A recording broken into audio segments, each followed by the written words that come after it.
ഹരിയും. കൃഷ്ണ യജുർവേദീയമായ കഠോപനിഷത്തിൽ വരുന്ന നചികേതസിൻ്റെ കഥയാണ് നമ്മൾ ഇന്ന് വിചിന്തനം ചെയ്യുന്നത്. ഈ കഥ പൊതുവായി പ്രചരിക്കുന്ന രീതിയിൽ ആദ്യമൊന്ന് കേട്ട് അതിനുശേഷം ഉപനിഷത്തിലെ ചില പദങ്ങളെ വ്യാഖ്യാനിച്ചുകൊണ്ട് ഈ കഥയ്ക്ക് മറ്റൊരു ആഖ്യാനം കൂടി നൽകാൻ നമ്മൾ ശ്രമിക്കാം. കഥ ആരംഭിക്കുന്നത് ഒരു യാഗശാലയിലാണ്. അവിടെ ഒരു ബ്രാഹ്മണൻ യാഗം നടത്തിക്കൊണ്ടിരിക്കുകയാണ്. ഈ ബ്രാഹ്മണന് ഉപനിഷത്ത് പല പേരുകൾ നൽകുന്നുണ്ട്. ഓരോ സന്ദർഭത്തിൽ ഓരോ പേരാണ് നൽകുന്നത്. വാജശ്രവസ് എന്നും ഔദ്ദാലകി എന്നും ആരുണി എന്നും അതുപോലെ ഗൗതമൻ എന്നും അദ്ദേഹത്തെ വിളിക്കുന്നു. നമുക്ക് തൽക്കാലം ഗൗതമൻ എന്ന പേര് സ്വീകരിക്കാം. ചെറുതാണല്ലോ, ഓർക്കാനും എളുപ്പമാണ്. അപ്പോൾ ഗൗതമൻ എന്ന പേരുള്ള ഒരു ബ്രാഹ്മണൻ യാഗം നടത്തുകയാണ്. ആ യാഗശാലയുടെ അടുത്തായി ഒരു ഗോശാലയുണ്ട്. ദക്ഷിണഗൃഹമാണത്. അതായത് യാഗത്തിൻ്റെ ഭാഗമായി ദാനം നൽകാനുള്ള പശുക്കളെ സൂക്ഷിച്ചു വെച്ചിട്ടുള്ള സ്ഥലമാണ്. അവിടേക്ക് അദ്ദേഹത്തിൻ്റെ മകൻ പ്രവേശിക്കുന്നു. മകൻ്റെ പേര് നചികേതസ് എന്നാണ്. കുട്ടിയാണ്, ചെറിയ കുട്ടിയാണ്. ഈ കുട്ടി ആ ഗോശാലയിലേക്ക് പ്രവേശിച്ച് അവിടെയുള്ള പശുക്കളെ എല്ലാം നിരീക്ഷിക്കുന്നു. അപ്പോൾ ആ കുട്ടി മനസ്സിലാക്കുന്നു, ഇവയെല്ലാം വളരെ പ്രായം ചെന്നവയാണ്. ഏത് നിമിഷവും മരണം സംഭവിക്കാം എന്ന രീതിയിലുള്ള പശുക്കളാണ്. അതായത് ഉപയോഗശൂന്യമായ പശുക്കളാണ്. യാഗത്തിൽ താൻ തൻ്റേതെന്ന് കരുതുന്ന, താൻ വിലമതിക്കുന്ന ഉപയോഗപ്രദമായ വസ്തുക്കൾ മാത്രമേ ദാനം കൊടുക്കാൻ പാടൂ. ഇതാ കുട്ടിക്കറിയാം. അതുകൊണ്ട് ഈ പശുക്കളൊന്നും ദാനം കൊടുക്കാൻ യോഗ്യമല്ല. ഇങ്ങനെ ഒരു പശുവിനെ ദാനം കൊടുത്താൽ അത് കൊടുക്കുന്നവനും ദുഃഖമാണ് ഫലം, വാങ്ങുന്നവനും ദുഃഖമാണ് ഫലം. അതുകൊണ്ടിത് ദാനം കൊടുക്കാൻ പാടില്ല.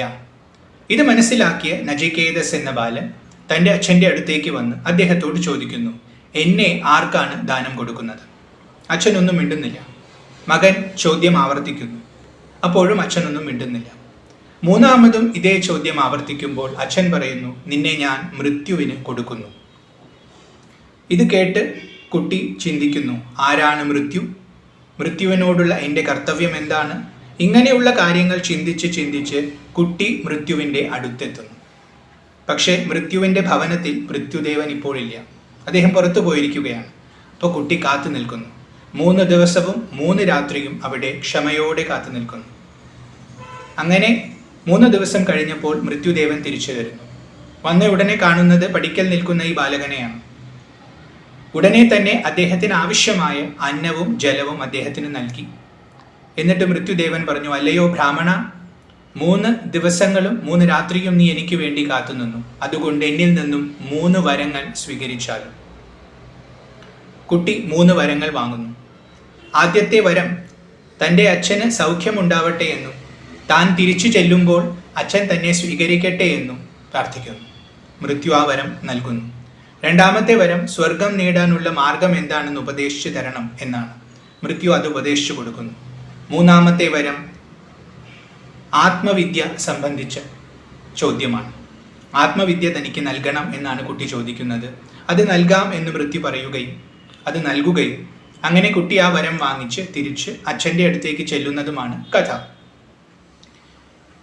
ഈ കഥയെ ഈ ഉപനിഷത്തിൽ പറഞ്ഞ ചില പദങ്ങളെ നോക്കിക്കൊണ്ട് മറ്റൊരു രീതിയിൽ നമുക്ക് വ്യാഖ്യാനിക്കാൻ ശ്രമിക്കാം.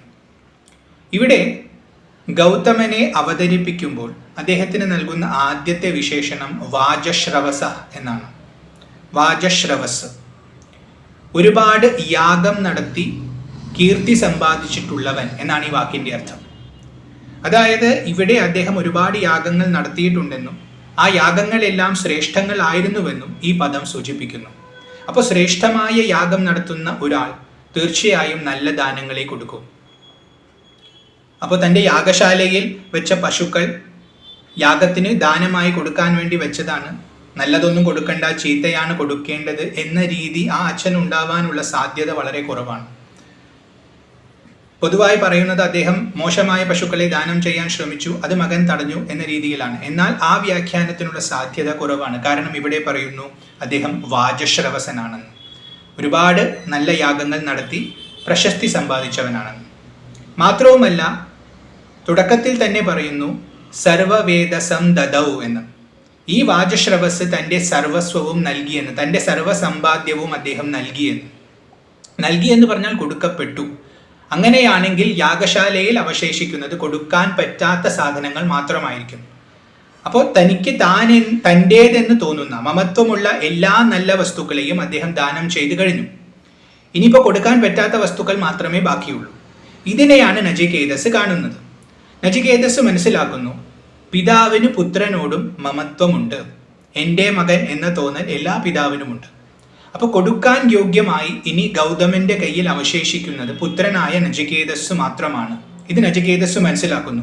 ആ മമത്വം കൂടി ത്യജിച്ചാൽ മാത്രമേ യാഗം പൂർണ്ണമാവൂ. അപ്പൊ മകനെയും ദാനം കൊടുക്കണം. ഇത് മകൻ മനസ്സിലാക്കുകയാണ്.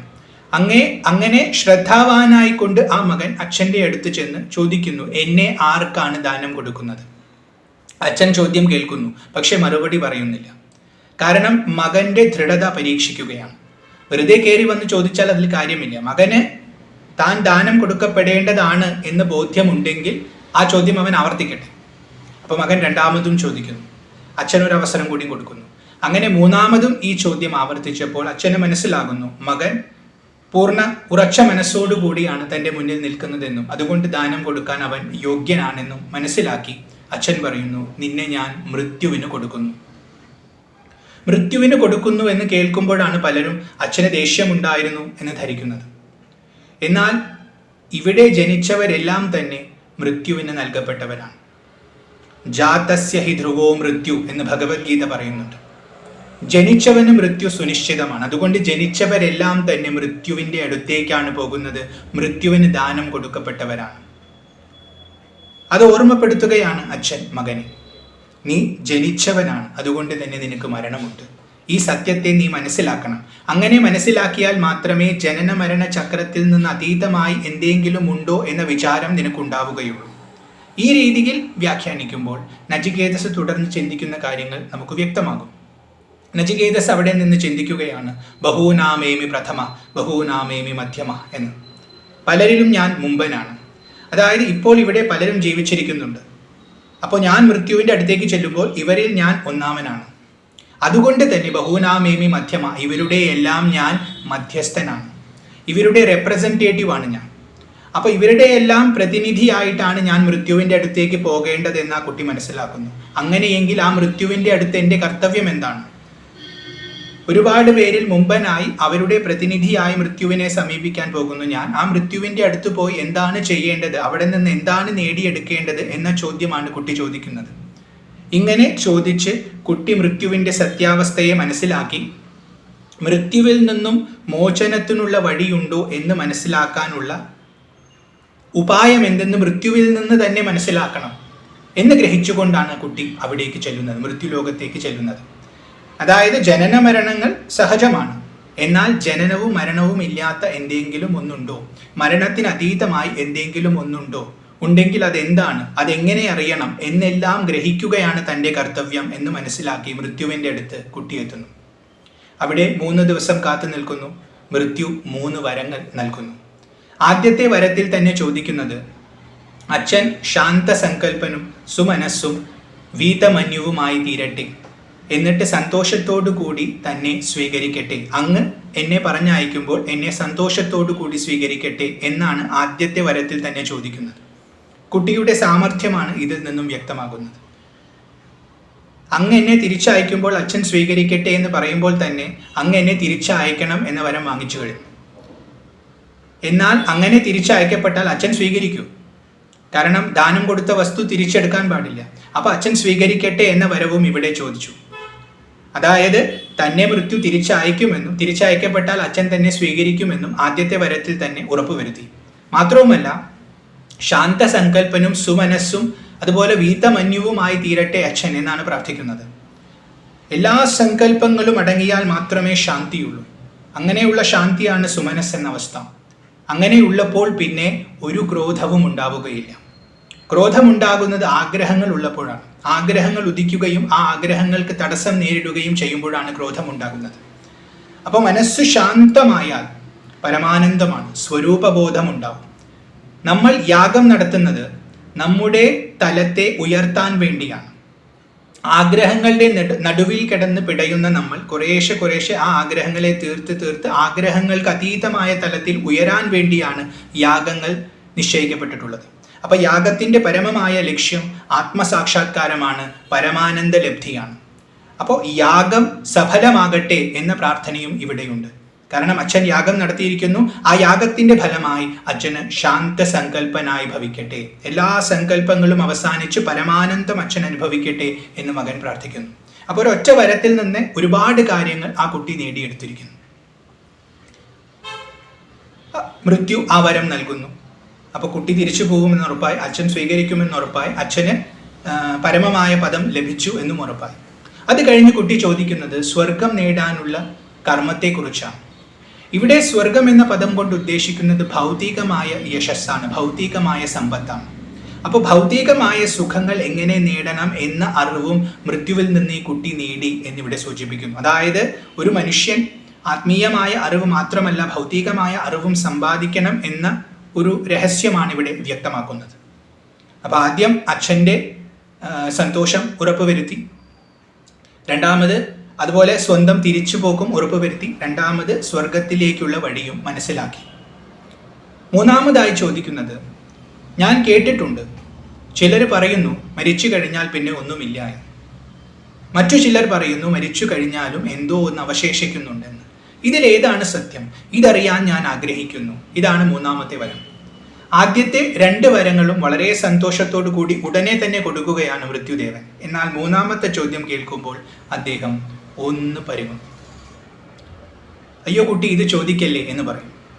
എന്നിട്ട് ഒരുപാട് പ്രലോഭനങ്ങൾ നൽകും ആ കുട്ടിക്ക്. നീ ഒരു കാര്യം ചെയ്തോ, നീ ഒരുപാട് കൊല്ലം സുഖമായിരുന്നു, ഒരുപാട് ഐശ്വര്യങ്ങൾ സമ്പാദിച്ചു, നിനക്ക് വേണ്ടതെല്ലാം ഞാൻ തരാം, സുഖമായി നീ അവിടെ ഇരിക്കും, പക്ഷെ ഇത് മാത്രം നീ ചോദിക്കരുത്. ദേവന്മാർക്ക് പോലും ഈ കാര്യം മനസ്സിലാകുന്നില്ല, പിന്നെ നീ എന്നോട് ചോദിക്കുന്നത് ശരിയാണോ? ഇങ്ങനെയെല്ലാം പറഞ്ഞ് പല രീതിയിലും ആ കുട്ടിയെ പ്രലോഭിപ്പിക്കും. പക്ഷെ കുട്ടി അതൊന്നും സ്വീകരിക്കില്ല. ഇതെല്ലാം നശ്വരമാണെന്ന് ആ കുട്ടി പറയുന്നു.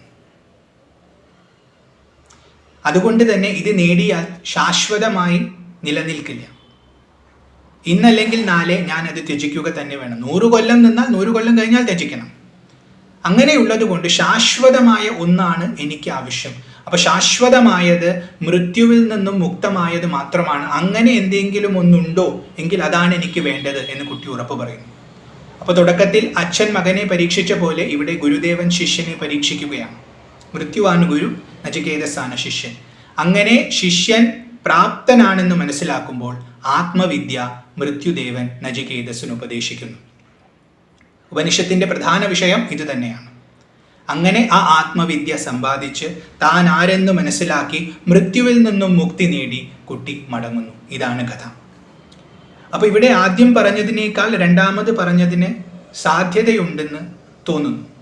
കാരണം സർവവേദസം ദദൗ, എല്ലാം കൊടുത്തു എന്ന് പറയുമ്പോൾ പിന്നെ അവശേഷിക്കുന്നത് തീർച്ചയായിട്ടും കൊടുക്കാൻ പറ്റാത്തതായിരിക്കും. അതല്ലാതെ കൊടുക്കാൻ മടിച്ചുകൊണ്ട് മോശമായത് മാത്രം കൊടുക്കുന്ന ഒരു വ്യക്തിയാണ് ഗൗതമൻ എന്ന് കഥ വായിക്കുമ്പോൾ തോന്നുന്നില്ല. അദ്ദേഹത്തിൻ്റെ ശ്രേഷ്ഠതയാണ് പല സ്ഥലത്തും വ്യക്തമാകുന്നത്. മാത്രവുമല്ല നചികേതസിന്റെ ശ്രേഷ്ഠതയും ആ പാരമ്പര്യത്തിൽ നിന്ന് ലഭിച്ചതാണെന്ന് ഊഹിക്കാം. അപ്പം അതുകൊണ്ട് തന്നെ ഗൗതമൻ എന്ന് പറയുന്ന വാജശ്രവസ് തീർച്ചയായും ശ്രേഷ്ഠമായ ഒരു വ്യക്തിയാണ് എന്ന് നമുക്ക് അനുമാനിക്കാം. ആ ശ്രേഷ്ഠത അദ്ദേഹത്തിനുണ്ട് എന്ന അനുമാനത്തിൽ നിന്നും ഈ കഥ വ്യാഖ്യാനിക്കുമ്പോൾ രണ്ടാമത് പറഞ്ഞതാണ് കൂടുതൽ ശരി എന്ന് തോന്നുന്നു. എന്നിരുന്നാലും പൊതുവായി പറയപ്പെടുന്നത് ആദ്യത്തെ രീതിയാണ്. മോശമായത് കൊടുക്കാൻ ശ്രമിച്ചുവെന്നും അത് പുത്രൻ ചോദ്യം ചെയ്തപ്പോൾ ദേഷ്യം വന്നുവെന്നും എന്നുള്ള രീതിയിലാണ് പൊതുവെ പറയുന്നത്. എന്നാലും ഇങ്ങനെ ഒരു വ്യാഖ്യാനവും സാധ്യമാണ് എന്ന് പറയുകയാണ് ഇവിടെ ഉദ്ദേശിച്ചത്. സാധിക്കുമെങ്കിൽ കഠോപനിഷത്ത് വായിക്കാൻ ശ്രമിക്കണം. അതിലെ ഈ കഥയും അതിൽ പറഞ്ഞിട്ടുള്ള ആത്മവിദ്യാ ഭാഗങ്ങളും സൂക്ഷ്മമായി നിരീക്ഷിക്കണം. കാരണം ഭഗവത്ഗീതയെ വളരെയധികം സ്വാധീനിച്ച ഉപനിഷത്താണ് കഠോപനിഷത്ത്. അതുകൊണ്ട് സാധിക്കുന്നവരെല്ലാം ആ ഉപനിഷത്ത് പഠിക്കണം, ആത്മവിദ്യ സമ്പാദിക്കണം, ധന്യരായി തീരണം. ഹരി ഓം.